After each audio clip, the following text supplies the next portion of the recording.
زي ما حلينا محافظة القاهرة في الفيديو اللي فات، هنحل محافظة الجيزة، محافظة مهمة جدا جدا. تعالوا بينا نبدأ. سبحانك لا علم لنا إلا ما علمتنا. أعزائي طلاب الصف الأول إعدادي، أهلا وسهلا بكم. معكم مستر جمال عبد الله. هنبدأ نحل محافظة الجيزة على الجبر الترم الثاني. بسم الله. أول سؤال معانا بيقول لي أي القيم التالية تمثل احتمال حدوث حدث؟ هو احتمال حدوث الحدث يا إما مستحيل بصفر، يا إما مؤكد بواحد، يا إما هو ممكن بيكون بين الصفر والواحد، يعني نص وربع وهكذا. يعني ما ينفعش يبقى أصغر من الصفر وما ينفعش يكون أكبر من الواحد، ده مش هيكون احتمال. حلو. فتيجي تبص للأولى ديت هتلاقيها إن هي أصغر من الصفر، يبقى دي ما تنفعش. هتبص لرقم ج هتلاقيها أكبر من الواحد، برضو دي ما تنفعش. كذلك رقم د أكبر من الواحد، ما تنفعش. مفيش عندك غير 87% اللي هي 87 من 100، وهي ديت اللي بين الصفر والواحد، يبقى هي دي الإجابة الصحيحة. وده حدث ممكن، لأن المستحيل بيبقى صفر والممكن بيبقى بين الصفر والواحد والمؤكد بيكون واحد. نيجي للسؤال التاني، بيقول لي المعكوس الجمعي للعدد -2/5 تربيع. أول حاجة إن أنا هحلها الأول تبقى 4/25، وبعد كده هجيب المعكوس الجمعي بتاعها تبقى -4/25، يبقى الإجابة رقم باء. طيب، لأن أنا في المعكوس الجمعي بغير الإشارة. السؤال التالت بيقول لي ربع العدد 4/20، دي معناها ربع في 4/20. هخلي تحتها واحد، هضرب اللي فوق في اللي فوق واللي تحت في اللي تحت، يعني هتبقى 4/20 على 4/1. احنا في القسمة بنطرح الأسس، يبقى 20 - 1 19، يبقى الإجابة 4/19. السؤال الرابع بيقول لي جذر 100 - 36، وهو أصلا عامل لك حالة إغراء وحاطط لك ال10 علشان تقول ديت ال100 10 فال36 6. طبعا خطأ خطأ خطأ، يعني هو بيضحك عليك. طب المفروض أحلها إزاي؟ المفروض إنك تحل دي كلها الأول كده. جذر 100 - 36 اللي هي جذر 64، وجذر ال64 اللي هي كام؟ 8. ف10 ناقص كام يدينا 8؟ 10 ناقص 2، يبقى المفروض ديت ب2. خلي بالكم من المسائل اللي فيها خدع زي دي. السؤال الخامس بيقول لي صاد لو شلنا منها طاء. احنا عارفين ان الصاد ممكن تبقى حاجتين، طاء وصاد السالب، فاحنا شلنا طاء هيتفضل معانا صاد السالب، يبقى الإجابة صاد سالب. السؤال السادس بيقول لي 49، الرقم اللي انتوا شايفينه دوت بيساوي 4.9 في 10 أس ن. طيب أنا هحط العلامة بين الأربعة والتسعة زي ما انتوا شايفين كده، وشوف اتحركت كام رقم. 1 2 3 4 5، 5 أرقام، ولكن هيبقى بالسالب لأن الرقم ده أصغر من الواحد، فلازم الأس يكون معاك بالسالب.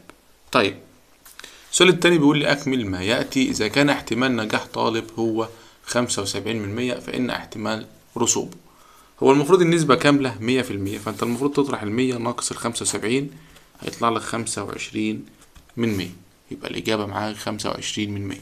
طيب، إذا كان درجة الحد الجبري هي الدرجة السادسة، هي الدرجة الكام؟ السادسة، يعني المفروض الكام زائد 2 يدينا 6، فديت النون المفروض تكون ب4 عشان 4 و2 6، يبقى النون ب4. السؤال التالت بيقول لي إذا كان س زائد 3 بيساوي 10، فإن 3 س. المفروض الزائد بيعدي ناقص، يبقى 10 ناقص 3 7، يبقى 3 في 7 بيساوي 21. السؤال الرابع بيقول لي إيه؟ 4 زائد 5 ناقص 12 على 3. أولا إحنا في قاعدة بتقول أول حاجة الأقواس، بعد كده الأسس، بعد كده الضرب أو القسمة، بعد كده الجمع والطرح. طبعا مفيش أقواس ولا أسس، فأنا هدور على القسمة. 12 على 3 دهيت فيها ال4. بعد كده هبدأ من على اليمين كده وأشوف الجمع والطرح. 4 زائد 5 9، 9 ناقص 4، يبقى الإجابة 5. السؤال الخامس بيقول لي مجموعة حل المتباينة اللي انت شايفها دي. طيب، أولا عشان أودي السالب دهيت الناحية التانية فهتغير الإشارة دي، وعشان أغير الإشارة ديت يعني السين كانت أكبر هتخليها أصغر، وهتغير الإشارة ديت هتبقى 1، يبقى السين أقل من الواحد.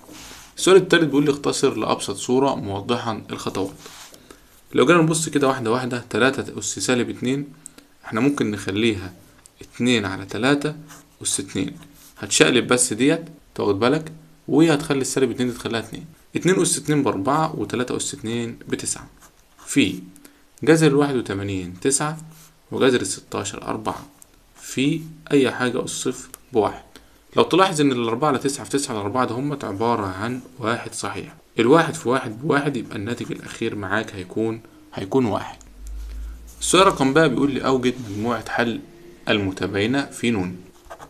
المفروض الزائد يعدي ناقص، فان عندك 2 س اقل من 7 ناقص 3 4، وعندك الفي هيروح على، يبقى الس اقل من 4 على 2 فالاتنين، يبقى الس اقل من او يساوي الاتنين.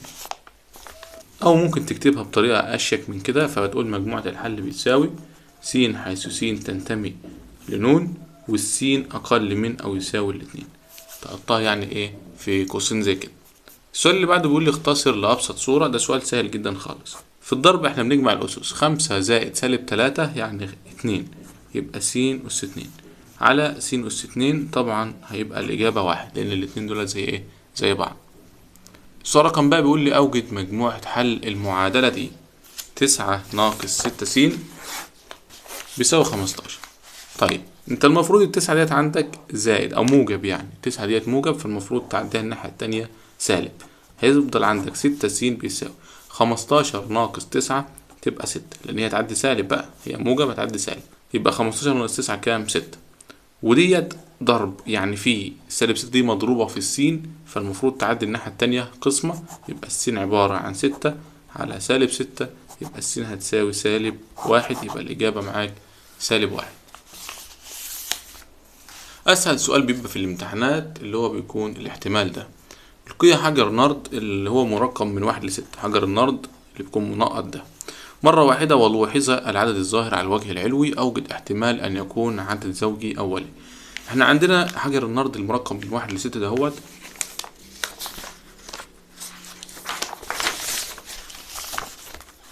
العدد الزوجي الأولي اللي فيه الوحيد هو 2، يبقى انت عندك الاتنين ده هيظهر مرة واحدة وهم كلك 6، يبقى 1 على 6. احتمال ظهور عدد أكبر من الأربعة. طب الأكبر من الأربعة دولت كم عدد؟ 2، يبقى 2 على 6.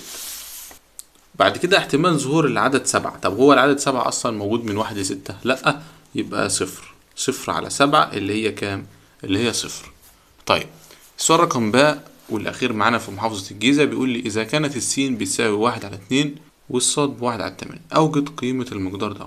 هو كل اللي عليك إنك هتشيل السين وهتحط مكانها 1 على 2، وهتشيل الصاد وتحط مكانها 1 على 8، كل ده أس سالب 2. بإمكانك إنك تعمله بالآلة الحاسبة، أو ممكن تعمل شوية خطوات كمان، لأن هو عايز يقولك موضحا بالخطوات. فمن ضمن الخطوات إنك ممكن تعملها إنك تشيل الاتنين مع الاتنين، لأن الاتنين في نص ب1، يبقى الإجابة معاك كام هنا؟ 1. 1 ناقص 8 أس سالب 2. الواحد ده كمان ممكن نخليه 8 على 8. 8 على 8 ناقص 1 على 8 اللي هي 7 على 8 أس سالب 2. وكمان انت ممكن تغير السالب 2 دهيت لو انت شقلبت الكسر اللي جوه ده اهو وخليته 8 على 7 أس 2. وممكن كمان تفك ديت، يبقى 8 تربيع ب64 و7 تربيع ب49، يبقى الناتج الأخير معاك 64 على 49. ولكن أهم خطوة معاك وديت الخطوة المهمة خالص، إنك تشيل السين وتحط مكانها نص، وتشيل الصاد وتحط مكانها تمن. ديت أهم خطوة في المسألة. بكده نكون حلينا محافظة الجيزة. طبعا محافظة فيها أسئلة مهمة جدا جدا. ما تنسوش تعملوا لايك للفيديو واشتراك للقناة، وانتظروا بقى حل محافظات الجبر والهندسة للصف الأول الإعدادي لسنة 2023. والسلام عليكم ورحمة الله وبركاته.